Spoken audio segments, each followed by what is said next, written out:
Que lo que no existe no puede darse la existencia a sí mismo. La existencia del universo no puede explicarse sino como creación. Y si el universo no es eterno, entonces ¿cómo comenzó? Pues si yo quiero explicar algo completamente, no me basta con lo que me dice un físico o un químico. Hay un objeto de interés arqueológico que aparece frecuentemente en los medios de comunicación como un punto en el que fe y ciencia parecen de nuevo estar en conflicto. Es el estudio de la sábana mortuoria que se encuentra en Turín. La sábana santa, la sábana de Turín, tiene una tradición que nos dice que fue el lienzo en que envolvieron el cuerpo de Cristo después de bajarle de la cruz al ponerle en la tumba de José de Arimatea. Primeramente, yo quisiera que quede muy claro que nuestra fe no depende de ninguna reliquia. De modo que no es verdad que el asunto de la sábana de Turín es una materia de tener fe o no tener fe. No tiene nada de implicación directa con el que uno tenga fe o no tenga fe.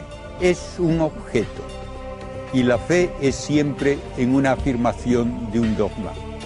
Y no hay ningún dogma sobre la sábana de Turín.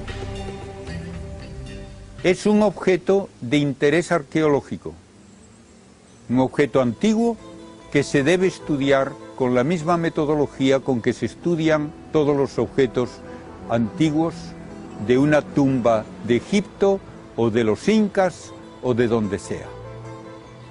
En esos casos, si uno encuentra restos, por ejemplo, de un guerrero, quisiera saber quién es, por qué hay esa tumba, si hay alguna indicación allí tal vez de qué le pasó, etc.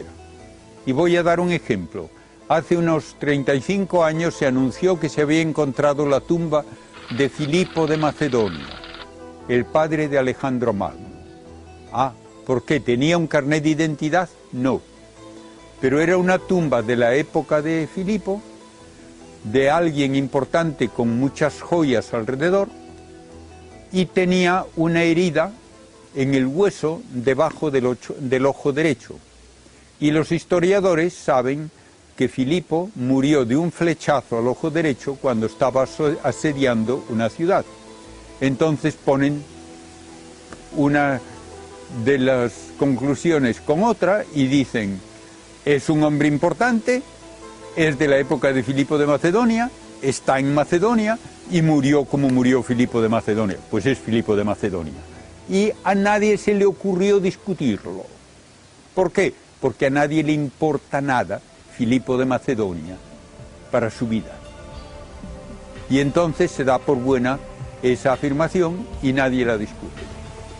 Pero en el caso de Cristo, si se acepta que hay una reliquia histórica que nos habla de su pasión, que nos puede indicar incluso que algo extraordinario ocurrió en la tumba, entonces eso tiene importancia para quienes o quieren aceptar a Cristo y saber lo más posible acerca de su pasión y muerte, o para quienes no quieren aceptar a Cristo y por lo tanto no van a aceptar nada que ayude a entender lo que ocurrió.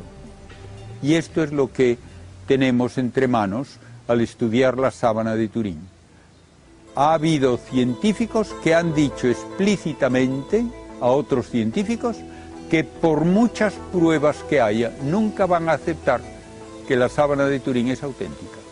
Ante una persona así cerrada, uno ya dice, usted dedíquese a otra cosa, no me moleste preguntando acerca de esta. ¿Qué hay en la sábana de Turín? Un lienzo único en el mundo que sepamos. Un lienzo de 4 metros y 30 centímetros de largo, por 1,20 metros de ancho aproximadamente, que tiene una imagen de un hombre de frente y de espalda que ha muerto con una serie de heridas infligidas por un látigo romano, el flagrum, de hace 2000 años, crucificado según la manera romana de hace 2000 años, y que recibió una lanzada en el costado, dada por una lanza romana que se conoce arqueológicamente como era, y todo ello en un contexto en que le ponen en una tumba con un lienzo de gran valor, de lo mejorcito que se podía hacer, y esta imagen nunca se ha podido reproducir en el laboratorio por ningún método de toda la tecnología del siglo XXI. Esto es lo que tenemos que explicar. No estamos hablando de una visión, ni de un cuento, ni de ninguna cosa poética. Estamos hablando de un objeto que se estudia en el laboratorio y que ha sido el objeto arqueológico más estudiado durante más de 100 años en toda la historia de la arqueología. ¿Y qué aparece? Que todo lo que dice el Evangelio está allí visiblemente marcado.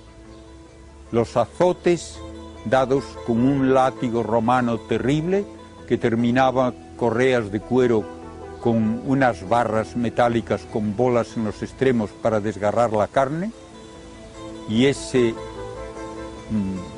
tormento se le dio de tal manera que desde la nuca hasta los tobillos apenas hay 2 centímetros cuadrados sin una herida. Y se ven las marcas de los clavos romanos del tamaño que se ha encontrado en tumbas de la época, que además no están en la palma donde le pintaban siempre los que nunca habían visto una crucifixión, sino en la muñeca, que tiene una herida en el costado que no era parte nunca del modo de crucificar de los romanos, pero que el Evangelio nos dice se le hizo después de muerto, que tiene la marca de una corona de espinas, no como nos la pintan los artistas como un cerquillo, sino como era una corona en aquel entorno del Medio Oriente o del cercano Oriente de hace 2000 años, un casco que cubría toda la cabeza, y todo esto sin un solo dato en contra de la autenticidad. Y la mejor prueba de su autenticidad es que nadie es capaz de producir una imagen semejante. Y la prueba, naturalmente, sería, de lo contrario, que alguien la presente. Yo lo he hecho, pues hágalo y tráigalo. Nadie consigue hacer eso. Entonces, ¿qué tenemos? Un lienzo mortuorio que para un judío era algo impensable ni siquiera tocarlo, porque tocar por fuera una tumba bastaba para que uno no pudiese ya tener parte en las ceremonias religiosas, quedaba uno hecho impuro. Pues un lienzo mortuorio con manchas de sangre se conserva como cosa preciosa durante 20 siglos. ¿Por qué?